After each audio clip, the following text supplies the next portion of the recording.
Assalamualaikum warahmatullahi wabarakatuh. Selamat pagi anak-anak kelas 7A, kelas 7B. Di pagi hari ini pelajarannya masih tetap yaitu Al-Quran Hadis. Sebelum materi Al-Quran Hadis kita mulai, marilah kita bersama-sama kita buka dengan membaca basmalah. Semoga apa yang kita pelajari, apa yang kita pelajari pada pagi hari ini mendapatkan keberkahan dan ilmu yang bermanfaat. Bismillahirrahmanirrahim.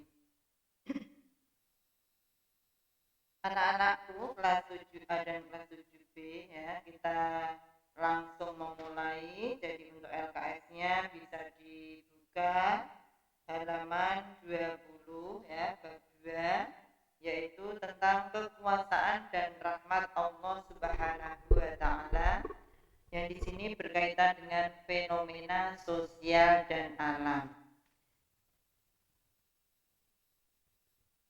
Ya, untuk LKS bisa dipersiapkan ya.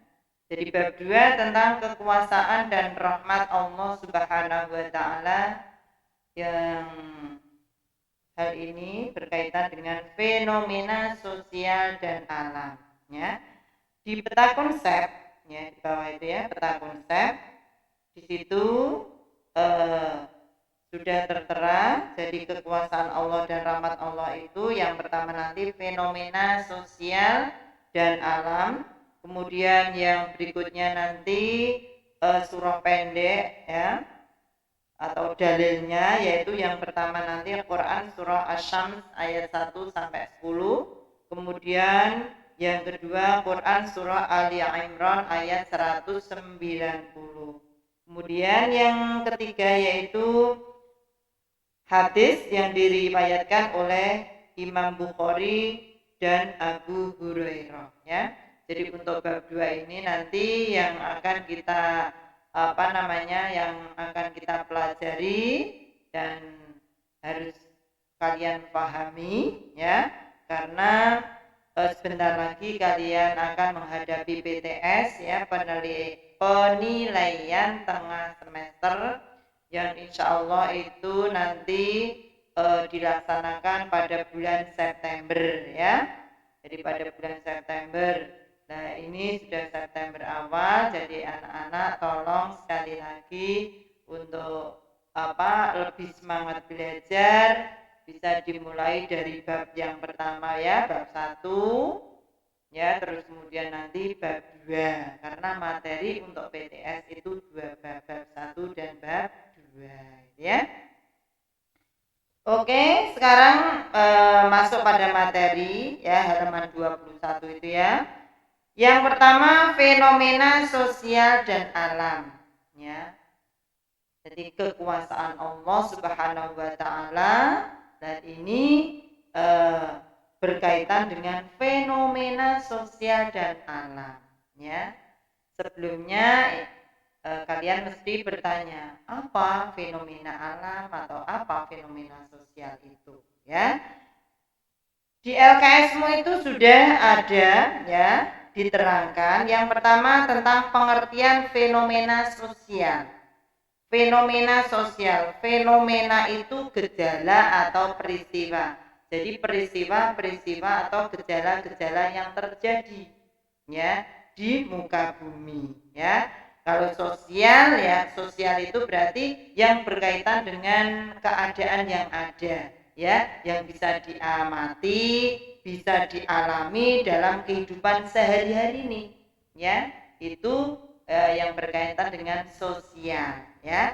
Jadi pengertian fenomena sosial adalah gejala-gejala atau peristiwa yang terjadi dan diamati dalam kehidupan sosial ya, dalam kehidupan sosial. Jadi kehidupan sosial itu kehidupan yang kita alami ini. Jadi sebuah peristiwa yang kita bisa mengamati, kita bisa melihat, kita bisa merasakan ya dalam kehidupan sehari-hari ini. Berarti itu yang pengertian fenomena sosial.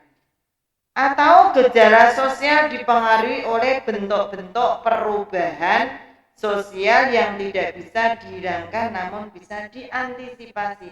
Jadi sebuah peristiwa tadi ya, atau gejala-gejala peristiwa yang itu tidak bisa dihilangkan namun bisa diantisipasi ya.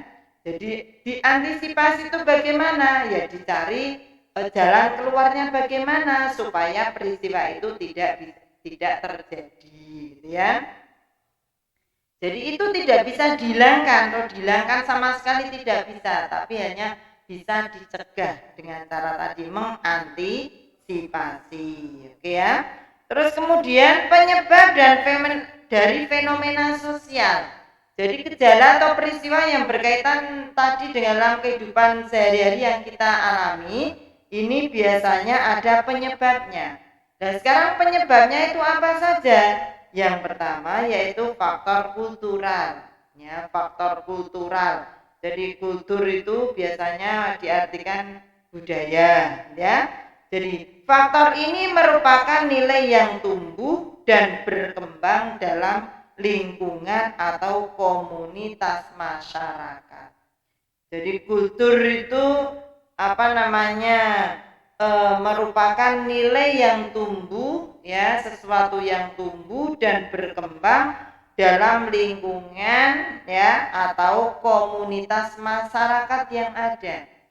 Jadi gejala atau peristiwa-peristiwa tadi tumbuh ya. Jadi muncul itu karena adanya berkembangnya dalam lingkungan atau komunitas masyarakat. Komunitas itu berarti hubungan masyarakat dengan masyarakat yang lain, hubungan seseorang dengan orang lain ya. Jadi perkumpulan itu komunitas, sebuah kumpulan ya. Itu akan terjadi nanti sebuah peristiwa tadi. Nah, itu penyebabnya namanya adalah faktor kultural ya. Kemudian yang kedua faktor struktural, struktur. Jadi struktur itu kondisi keadaan yang ada dalam lingkungan tadi. Faktor ini merupakan keadaan yang mempengaruhi struktur yang tersusun oleh suatu pola tertentu. Ya. Jadi faktor struktural, faktor atau kondisi yang ada dalam masyarakat tadi. Ya, itu faktor struktural ya. Jadi yang mempengaruhi struktur yang tersusun oleh suatu pola tertentu ya. Itu yang mempengaruhi tadi ya fenomena sosial. Jadi penyebab terjadinya atau suatu peristiwa tadi itu ada dua faktor. Yang pertama tadi adalah faktor kultural, yang kedua adalah faktor struktural ya. Kemudian berikutnya ada beberapa macam fenomena sosial. Nah, ini contoh-contohnya ya. Nah, hanya sekedar pengertian, nanti mungkin kalian belum paham, akan tetapi kalau sudah ada contoh-contohnya, dan nanti kalian pasti lebih paham lagi. Beberapa macam fenomena sosial, antara lain satu yaitu ekonomi, ya faktor ekonomi. Ekonomi di sini maksudnya adalah fenomena sosial ekonomi biasanya terjadi dalam bentuk masalah, ya. Jadi ekonomi itu biasanya masalahnya apa? Satu, kemiskinan, ya, miskin. Jadi orang miskin itu berarti bisa diartikan orang kekurangan dalam hal ekonomi, ya. Ekonomi ya bisa harta benda, itu bisa terjadi kemiskinan. Kemudian berikutnya adalah kependudukan, ya kependudukan itu juga sama, ya. Jadi kependudukan yang tidak seimbang, jumlah penduduk yang tidak imbang, ya antara pengeluaran dan pemasukan.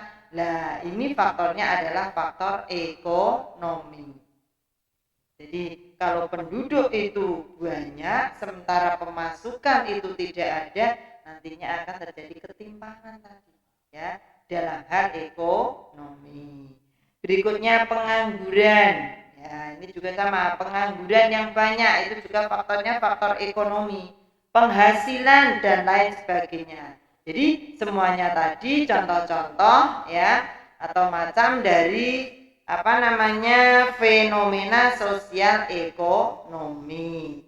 Ya, mulai dari kemiskinan, kemudian kependudukan, kemudian pengangguran, kemudian penghasilan. Ya, penghasilan itu berarti sesuatu yang diperoleh ya, diperoleh untuk mencukupi kebutuhan sehari-hari ya. Ya, itu yang masalah ekonomi. Berikutnya adalah budaya. Ya, budaya kebudayaan. Budaya di sini adalah pertentangan antara dua budaya lokal yang berbeda atau pertentangan budaya lokal dan internasional ya, adalah bentuk dari fenomena sosial ini ya. Jadi timbulnya sebuah peristiwa ya, itu karena bermacam-macam ya. Kalau yang kedua tadi adalah budaya, kebudayaan ya. Budaya itu budaya itu apa? Misalkan kebudayaan di Indonesia kan bermacam-macam ya. Ada yang bentuknya tari ya, tari-tarian itu di Indonesia itu kan banyak sekali. Lawan Jawa Tengah saja itu ya nanti punya Jawa Tengah, Jawa Timur, ada Bali ya, itu ya, Jawa Barat itu punya budaya sendiri-sendiri ya, di mana budaya itu sudah menyatu kepada pribadi dari masing-masing orang tadi ya. Nah, mereka mesti ingin menunjukkan kepada orang lain, inilah karya saya, budaya ya, budaya. Jadi kalau yang budaya di sini maksudnya adalah pertentangan antara dua budaya lokal yang berbeda ya. Jadi menyamakan dua kebudayaan yang berbeda itu juga tidak mudah ya, tidak mudah. Oleh sebab itu kadang sering terjadi sebuah peristiwa atau masalah gara-gara dua kebudayaan yang tidak bisa disatukan tadi ya. Ataupun kalau dalam skup lokal ya, lokal tadi misalkan Jawa Tengah karo Jawa Timur atau Jawa Tengah sendiri ya. Terus kemudian pertentangan budaya lokal dengan internasional ya. Kadang kalau kita mengamati di televisi itu ya, kan ada budaya Indonesia, misalkan ada tari Indonesia di mana itu sudah melekat bahwa tari itu milik Indonesia. Kemudian diambil oleh negara lain ya, itu yang kemarin ada diambil dari Malaysia, akhirnya kisruh ya. Jadi kisruh, ada masalah yang timbul. Nah itu terjadi ya, namanya fenomena sosial. Jadi peristiwa-peristiwa atau gejala yang muncul pada kehidupan bermasyarakat, bisa skupnya lokal, bisa skupnya internasional ya, yang berkaitan dengan orang-orang itu sosial ya. Tadi yang nomor 2 adalah budaya. Berikutnya adalah lingkungan alam ya. Lingkungan alam berarti lingkungan sekitar ya. Fenomena sosial dalam lingkup atau lingkungan sosial bisa berupa penyakit ataupun bencana alam. Bisa berupa penyakit ya. Nah, penyakit, maaf ya kalau ini yang baru yang kita alami saat ini adalah pandemi ya. Pandemi COVID-19 ini dampaknya luar biasa ya. Ini sama ya. Jadi ini juga contoh fenomena sosial yang kita alami ya. COVID atau corona yang kita sebut sehari-hari adalah penyakit corona ini yang perlu diwaspadai. Ini tidak menimpa di Indonesia saja. Ini seluruh dunia, mendunia. Ya. Banyak sekali masalah-masalah yang berkaitan dengan COVID ini, ya. Makanya ya kita berdoa semoga pandemi COVID ini cepat berlalu, ya. Yang terpenting berhati-hati, ikuti protokol kesehatan. Ketika keluar selalu pakai masker, cuci tangan, jangan ditinggalkan. Karena ini pola hidup sehat yang harus ditanamkan utamanya adalah kaum muslimin semuanya, ya.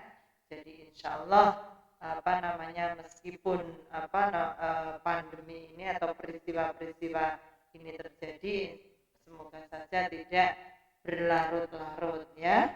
Dan ini sudah dampaknya luar biasa ini. Jadi fenomena sosial termasuk pandemi ini dampaknya luar biasa, utamanya pada ekonomi, ya. Ekonomi ini mendunia, tidak hanya di Indonesia, ya, tapi untuk yang saat ini yang masih dialami adalah di Indonesia, ya. Ini luar biasa, semuanya terkena dampak, bagi yang utamanya adalah berkaitan dengan ekonomi. Pengangguran banyak. Karena apa? Distancing, ya. Banyak sekali pabrik-pabrik yang dikurangi tenaga kerjanya. Ya, karena apa? Semakin banyak berkumpulnya orang-orang dari mana-mana, maka semakin mudah untuk tertularnya COVID, ya. Jadi kalau sudah kehidupan di pabrik, ya pabrik itu kan menampung dari semua karyawan dari mana-mana. Inilah yang di kebijakan-kebijakan yang diterapkan untuk mengurangi tenaga yang kerja di pabrik, di perusahaan apapun ini dikurangi. Karena tadi biar penyebaran COVID ini bisa terputus, ya. Nih, insya Allah kalau kita hidup di desa, ya, uripe sing nang desa-desa niki kehidupan yang biasa, tani, sawahnya sendiri, ya, yang kita alami ini tidak terlalu terkena dampak, ya. Tidak terlalu terkena dampak. Paling dampaknya itu hanya hati-hati ikuti protokol kesehatan. Tapi dalam bidang ekonomi, ya, ekonomi penghasilan, insya Allah ini tidak terlalu mengena, ya. Nah, ya, kalau kehidupan di sawah, sawah-sawahnya sendiri. Biasa di sawah, ya setiap hari masih bekerja terus karena sawahnya sendiri justru malah sehat, ya. Karena virusnya mati, ya. Tidak mampu hidup karena sengatan sinar matahari, ya. Akhirnya malah sehat. Ini tidak terlalu terdampak, tapi kalau sudah nelayan, bekerja di pabrik, di perusahaan, ya ini terasa sekali. Orang yang hidupnya di kota-kota, ini terasa berat sekali, bahkan ya kalau yang di kota misalkan punya usahanya itu yang berkaitan dengan orang banyak, misalkan yang usahanya usaha ini, ya, bisa yang biasa kita lihat, ya, kalau musim ini, ya, kalau di bulan-bulan Syawal, ya, Syawal besar, ya, kecuali yang Suro Muharram ini, ya, kan banyak sekali temanten, ya, nganten ini biasanya kalau ada event resepsi, ya, resepsi itu kan besar-besaran. Dan di situ kan ada yang namanya tukang dekor, tukang foto, tukang syuting, ya, tukang rias. Kalau penghasilannya semata-mata hanya itu yang diperoleh, tidak ada sumber yang lain, maka dia terdampak sekali, karena saat ini yang namanya mendatangkan orang-orang banyak atau mendatangkan kerumunan kerumunan ini tidak diperbolehkan. Ya, pasti ada teguran, tidak diperbolehkan. Ya, andaikan ada harus dibatasi paling maksimal 30 orang, 40 orang. Nah, ini kalau tadi ya contohnya kalau yang penghasilannya diperolehannya itu sudah berkurang berapa? Ya, sangat terkena sekali, jadi pengaruhnya luar biasa ini. Ya, kalau biasanya setiap bulan penghasilan dari dekor ya itu bisa meraih misalkan 5 juta atau 10 juta, tapi untuk yang masa-masa seperti ini berapa yang didapatnya? Ya. Jadi memang kasihan sekali yang mereka itu terdampak masa pandemi ini. Tapi ya sudah, makanya kita doakan semuanya semoga pandemi ini cepat berlalu, khususnya di Indonesia ya. Karena sekali lagi kalau satu desa ada yang terkena, maka dampaknya itu terus semuanya. Satu desa terkena, dampaknya itu satu kecamatan. Satu kecamatan nanti merembetnya satu kabupaten. Ini luar biasa ya. Makanya berhati-hati sekali karena virus ini tidak kelihatan. Kalau virus yang kelihatan mudah ya, kalau tampak langsung terus langsung dipukul atau diambil atau terus dibunuh itu bisa. Tapi ini virus yang tidak nampak tapi bahaya sekali ya. Karena satu orang tertular bisa menularkan 100 orang lebih ya. Makanya harus berhati-hati, tapi semuanya kita serahkan kepada Allah Subhanahu wa Ta'ala, karena semuanya itu tidak lepas dari kuasa Allah Subhanahu wa Ta'ala. Karena penyakit apapun itu siapa yang memberi? Semuanya adalah dari Allah Subhanahu wa Ta'ala. Tapi obatnya juga Allah sendiri yang akan menyembuhkan. Makanya dengan pandemi seperti ini maka kita harus introspeksi, harus kita selalu ingat kepada Allah ya. Tadi jangan terlalu ditakuti ya, jangan terlalu ditakuti tapi perlu diwaspadai. Oke ya, itu jadi termasuk lingkungan alam. Jadi faktor penyakit ya ataupun bencana alam itu alam ya. Bencana alam semuanya ya. Bencana alam kan bermacam-macam, ada banjir, nanti ada gempa, ada kebakaran ya, gunung meletus, itu bencana alam semuanya.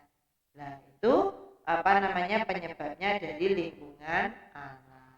Berikutnya yaitu psikologis ya. Psikologis itu gangguan jiwa.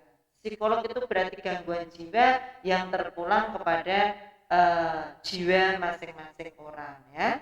Gangguan jiwa merupakan salah satu bentuk dari jenis fenomena sosial. Ini juga termasuk bentuk fenomena sosial karena berkaitan dengan orang ya. Jadi gangguan jiwa itu kan bermacam-macam ya. Gangguan jiwa.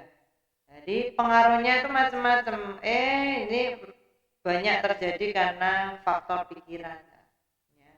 Gangguan jiwa ini kebanyakan terpengaruh ya, penyebabnya adalah pikiran ya, pikiran. Makanya kalau kita berpikir terlalu jauh ya, sementara akal kita tidak mampu, akhirnya bisa terjadi gangguan jiwa. Makanya kalau kita berpikir ya berpikir yang realitas saja ya, yang nyata ya, yang nyata sesuai dengan kemampuan kita. Janganlah terlalu mengandai-andai ya, yang mengandai-andai.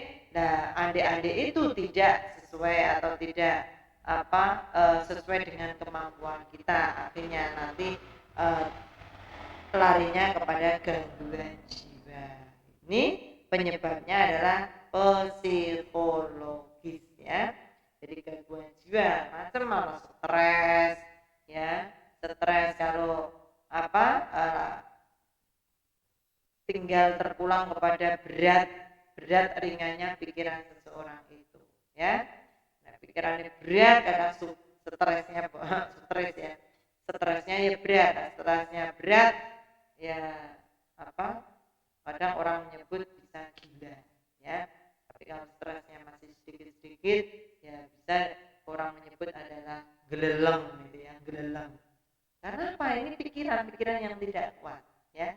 Makanya kalau kita berpikir yang sesuai dengan kemampuan kita, ya.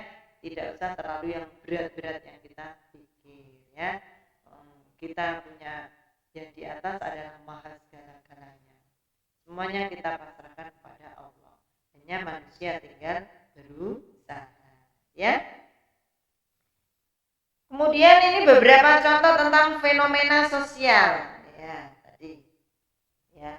Contohnya fenomena sosial, kalau yang tadi adalah penyebabnya, ya, atau beberapa macam-macam ya, macam-macamnya tadi fenomena sosial, diantaranya adalah tentang ekonomi, ini juga fenomena sosial. Kemudian tentang kebudayaan, ini juga fenomena sosial. Tentang lingkungan alam juga fenomena sosial. Kemudian psikologis, ini juga fenomena sosial. Jadi peristiwa-peristiwa yang terjadi tadi. Kemudian beberapa contoh fenomena sosial, ini contoh-contohnya ya. Yang pertama mudi. Mudi ini tradisi, ya, tradisi orang-orang Indonesia, ya. Ada yang namanya mudik dan balik. Nah, ini setahun sekali dialami oleh mayoritas orang Indonesia. Ini budaya yang unik dan klasik dan antik, ya. Tapi memang seru sekali ya. Ada mudik, ono balik. Nah, ini kapan dialami? Biasanya adalah pada bulan Ramadan, kemudian Syawal. Menjelang Ramadan ini banyak yang mudik. Mudik itu bagaimana? Wong Indonesia sing kerja nang luar negeri, omahe nang Indonesia. Kalau dia pulang berarti namanya mudik. Ya, mudik. Hanya seringkali kapan mudiknya? Nah, mudik berarti balik. Di mana saja wong Indonesia non dia, ya, di luar negeri bisa, ataupun yang kerja tetap di Indonesia luar Jawa. Wong Jawa sing merantau no luar Jawa, dia mencari penghidupannya di luar Jawa. Misalkan ono sing no Jambi, ono sing no Palembang, ono no Kalimantan, ada yang di NTT, NTB, dia macam-macam pokoknya menyebar, ya. Jadi ketika menjelang puasa, nah, ketika menjelang puasa ini banyak sekali orang yang merantau itu mereka balik, ya, balik. Sekarang rumahnya Tawung, kerjane non Jambi, balik non Jambi, dari Jambi pulang ke Tawung. Misalkan sing kerjane Malaysia, wong Tawung kerja no Malaysia. Ya, menjelang puasa ini juga banyak sekali mereka yang mudik, ya, pulang ke Indonesia. Nah, itu namanya mudik. Jadi wong Tawung misalkan ya, orang Tawung, kemudian mereka mencari kehidupan di luar Tawung, bisa di wilayah Indonesia sendiri, bahkan di luar negeri, ya. Karena terkenal Indonesia itu penjelajah dunia. Di mana-mana itu ada orang Indonesia. Ya, makanya Indonesia itu cukup terkenal. Dia punya etos kerja yang tinggi sekali. Karena wong Indonesia anggere metu ke Indonesia, merantau, insya Allah pulang membawa membawa uang yang banyak. Uangnya ringgit, bawa ringgit. Uangnya dolar, pakai dolar. Ini wong Indonesia, ya. Itu namanya mudik, ya. Kemudian menjelang tadi bodoh, Syawal. Wah, ini mudik yang besar-besaran, ya. Menjelang bodoh ya, Idul Fitri. Itu banyak sekali yang mudik. Makanya jalan-jalan kadang banyak yang macet. Itu gara-gara ada tadi budaya mudik. Nah, fenomena ini menghasilkan suatu masalah yang terjadi sebelum dan sesudah Idul Fitri, yaitu kemacetan. Nah, tadi ya. Jadi masalahnya yang terjadi apa? Kemacetan. Macet di mana-mana. Ya. Sudah diarahkan jalur ini, diarahkan ya.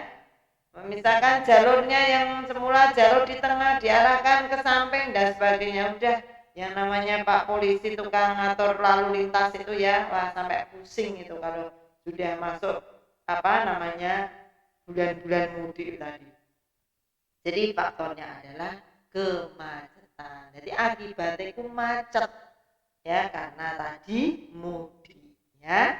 Contoh yang pertama. Kemudian contoh yang kedua, kepadatan penduduk. Kepadatan penduduk itu berarti penduduk yang terlalu banyak bludak ya. Jadi kepadatan ini merupakan jumlah penduduk yang terlalu banyak di suatu wilayah yang disebabkan apa? Ketersediaan lapangan kerja. Nah, kalau dalam suatu bisa terjadi ya ketersediaan lapangan kerja di suatu tempat banyak sekali lapangan-lapangan kerja, maka disitulah akan diburu semua orang ya yang mereka niatnya adalah mencari pekerjaan. Itu jelas itu ya. Makanya seperti kalau di Jakarta itu yang namanya macet sudah biasa ya. Jumlah penduduk banyak juga biasa.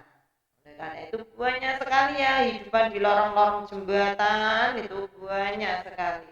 Karena apa? Di Jakarta itu menjamin banyak sekali tersedianya lapangan pekerjaan, banyak pabrik, pabrik macam-macam di Jakarta. Mana kadang yang dari Tawangrejo dia mencari penghasilan di Jakarta, ada yang ngojek, ada yang becak, itu banyak sekali ya sesuai dengan kemampuannya dia untuk mencari pekerjaan.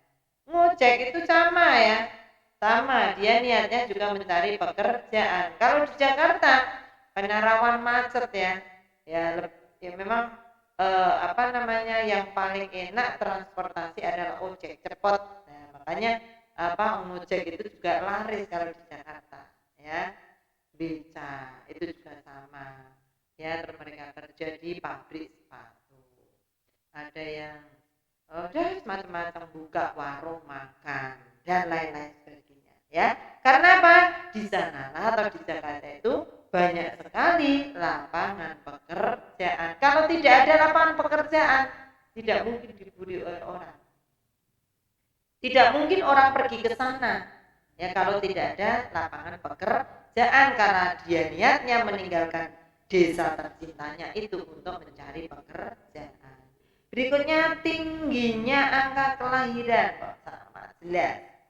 Tingginya angka kelahiran yang tidak imbang dengan angka kematian, maka ini akan terjadi kepadatan penduduk. Jadi sing mati karo sing lahir itu tidak imbang, maka penyebabnya apa? Ya terjadi kepadatan penduduk. Makanya kalau di Indonesia ada yang namanya program KB. KB itu keluarga berencana, meminimkan angka kelahiran ya, angka kelahiran. Jadi kalau angka kelahiran tidak ditekan, akhirnya nanti terjadi kepadatan penduduk. Nah, kepadatan penduduk tidak imbang dengan lapangan pekerjaan yang ada, maka juga akan menimbulkan peristiwa atau fenomena sosial, banyaknya pengangguran dan sebagainya ya. Ini tadi. Oke. Berikutnya adalah kondisi alam. Jadi kondisi alamiah itu juga apa namanya sama kepadatan penduduk. Berikutnya pembangunan yang tidak rata ya. Pembangunan yang tidak rata ini juga contoh tadi. Berikutnya contoh lagi adalah kriminalitas. Nah, kriminalitas ini fenomena sosial, fenomena peristiwa yang terjadi zaman sekarang ya. Sekarang itu banyak kriminal itu bermacam-macam, macam-macam jenis kriminal itu ya. Tidak hanya yang namanya kriminal terus pembunuhan, tidak. Pokoknya segala sesuatu yang dilakukan oleh seseorang yang itu tidak sesuai dengan etika, akhlak, ya, orang tidak sesuai dengan akhlak yang baik, yaitu masuk pada kriminalitas, ya. Kriminalitas merupakan tindak kejahatan yang melanggar norma, tadi ya, norma atau hukum yang telah ditetapkan serta bersifat merugikan dan menimbulkan pertentangan dari masyarakat. Karena itu tidak sesuai dengan etika yang ada, ya, merugikan masyarakat, jelas itu namanya kriminalitas. Jadi segala sesuatu yang dilakukan yang melanggar norma atau hukum yang telah ditetapkan dan bersifat merugikan dan menimbulkan pertentangan dalam masyarakat, itu namanya kriminalitas, ya, pasti bentuknya kriminal, ya. Kemudian tindak kriminal itu akan menghasilkan sejumlah atau masalah, jelas masalah sosial seperti kerugian materi yang merugikan korban. Misalkan saja ada kriminalitas itu, misalkan pencurian, nyolong, maling di rumahnya orang, ya, itu jelas akan merugikan, kerugian materi dan merugikan korban, jelas, ya. Itu maling di mana saja itu tindakan kriminalitas, ya. Kemudian trauma psikis, ya, trauma psikis ini juga masalah sosial. Trauma psikis itu berarti trauma itu dia pernah mengalami masalah yang luar biasa yang akhirnya menimbulkan ketidakstabilan jiwa, ya, ketidakstabilan jiwa, ya, tadi larinya kepada stres, ya, itu juga masalah sosial. Kemudian cacat tubuh atau hilangnya nyawa, cacat tubuh itu juga dampak masalah sosial. Jadi akibat dari kriminalitas tadi, misalkan cacat tubuh tadi, ya, tindakan-tindakan yang tidak manusiawi, ya, menghilangkan, misalkan dia menimbulkan cacat tubuh, lah orang yang mengalami cacat tubuh itu juga akan dampaknya kepada masalah sosial tadi, ya, atau hilangnya nyawa. Kemudian contoh berikutnya adalah pencemaran air, ya. Pencemaran air ini juga fenomena sosial, fenomena masalah yang terjadi, ya. Kemudian berikutnya adalah kenakalan remaja, ini juga fenomena sosial, ya. Ya, itu tadi pengertian fenomena sosial. Terus kemudian penyebab dari fenomena sosial, macam-macam fenomena sosial, kemudian contoh fenomena sosial sudah diterangkan. Berikutnya adalah pengertian fenomena alam. Kalau tadi kan fenomena sosial dan fenomena alam. Sekarang kalau fenomena alam bagaimana? Fenomena alam ini pengertiannya adalah berbagai peristiwa atau kejadian alam yang sifatnya tidak dibuat-buat, yang menjadikan salah satu cara Allah Subhanahu wa Ta'ala dalam menunjukkan kekuasaan Allah. Ini yang disebut dengan sunnatullah. Segala yang ada di muka bumi ini atas kodrat irodahnya Allah Subhanahu wa Ta'ala. Ini yang disebut dengan fenomena alam, kejadian yang tidak bisa dibuat-buat manusia, ya. Ini murni dari kodrat irodatnya Allah, karena Allah ingin menunjukkan sifat kekuasaannya, ya. Ini yang disebut dengan sunnatullah tadi, ya. Jadi tidak bisa dibuat-buat. Misalkan dibuat-buat kebakaran itu kan fenomena alam, ya, atau fenomena sosial tadi, ya. Kebakaran itu bisa dibuat-buat, kan. Misalkan kebakaran hutan digawe menungsone sae, memang sengaja dibuat. Kebakaran swalayan atau pasar yang gede, pasar di Jakarta, pasar Tanah Abang, ya. Itu bisa dibuat karena dia punya niat-niat yang tersembunyi. Tapi kalau yang fenomena alam ini memang murni itu Allah, ya, sumbernya dari Allah karena Allah ingin menunjukkan kekuasaannya, ya. Contohnya atau jenis fenomena alam di sini adalah bencana alam, gempa bumi. Hal ini adalah tsunami. Ya, kalau ditinjau dari ilmu alam IPA, ya ini mesti ada penyebabnya. Karena Indonesia terjadi di lempengan apa itu, ya, akhirnya lempengan itu memutar, terjadilah gesekan yang bisa menyebabkan air laut meninggi atau ke atas, ya, ini ya. Tapi itulah bukti kekuasaan Allah. Tsunami di Aceh, tsunami di mana saja yang ketinggiannya berapa Richter itu, ya. Itu karena Allah ingin menunjukkan itulah kekuasaan Allah yang tidak bisa dibuat-buat. Hanya sesaat saja ini bisa menyebabkan kematian atau dampak yang luar biasa, ya. Nah, ini juga sama saja, ini gambaran singkat dari kalau yang menyebut contoh-contoh kiamat sughra. Kiamat yang bentuknya cilik kan, ya. Itu dicontohkan tadi tsunami, ya, tsunami.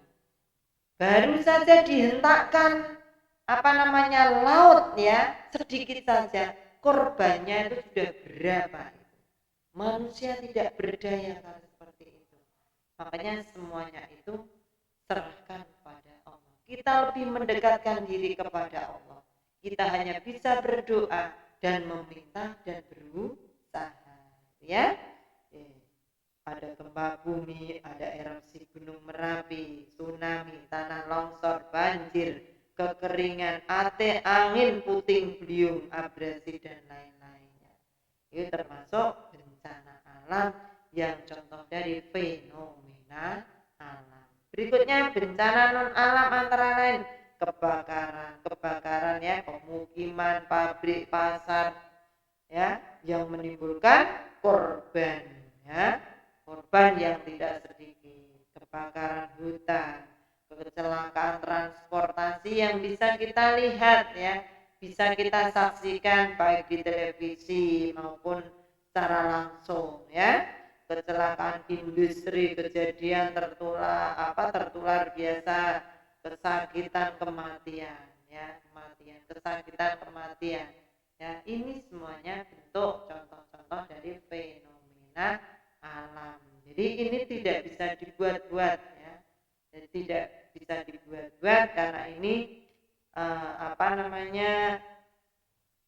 yang menjadi salah satu cara Allah untuk membuktikan kekuasaan Allah Subhanahu wa ta'ala. Kalau sudah terjadi, maka kita manusia tidak berdaya. Kita ini tidak berdaya apa-apa. Mau lari kemana itu? Ya, seperti yang ditunjukkan kepada kaumnya Nabi Nuh. Itu kekuasaan Allah itu. Yang Allah mendatangkan banjir yang luar biasa, banjir. Kalau manusia berpikir, nanti kalau ada banjir, aku munggah gunung, aku munggah pohon yang tingginya melebihi tingginya rumah, gedung yang bertingkat dan sebagainya. Itu pikiran manusia. Tapi kalau Allah mau membuktikan kekuasaan Allah, banjir tidak bisa dibendung. Manusia yang tidak mau mengikuti perintahnya Nabi Nuh, semuanya habis terlalap oleh air, ya. Dia berlindung kemanapun saja masih bisa, ya, dia hancurkan dengan air, ya. Sing munggah nondur gunung kelep, sing munggah nondur wit-witan sing dhuwur padha wae kelep kabeh karena dia tidak mengikuti perintahnya Nabi Nuh. Karena barang siapa yang mengikuti perintahku dengan naik di atas perahu, maka insya Allah dia akan selamat dari air atau dari banjir yang dahsyat sekali. Tapi kalau manusia itu yang sombong, ya, tidak mengikuti perintahnya Nabi Nuh, akhirnya dia mencari cara, tapi cara itu tidak bisa, ya, tidak bisa menyelamatkan dia. Ya. Akhirnya ya semua yang selamat adalah mereka-mereka yang mengikuti perintahnya Nabi Nuh atas izin Allah. Karena perintahnya Nabi Nuh itu juga langsung perintahnya Allah Subhanahu wa Ta'ala. Dari sini kekuasaan dan rahmat Allah yang berkaitan dengan fenomena sosial dan fenomena alam. Untuk minggu depannya kita masuk kepada Quran surah Asy-Syams ayat 1 sampai 10, ya, keterangan, ya, kandungan surah-surahnya atau penjelasannya. Kemudian berikutnya Quran surah Ali Imran. Sekali lagi di rumah tetap dibaca, dipahami, ya, tetap dibaca, dipahami, karena kalau live ini kan waktunya sangat terbatas sekali, ya. Dari Buyung kurang lebihnya saya mohon maaf, saya akhiri. Assalamualaikum warahmatullahi wabarakatuh.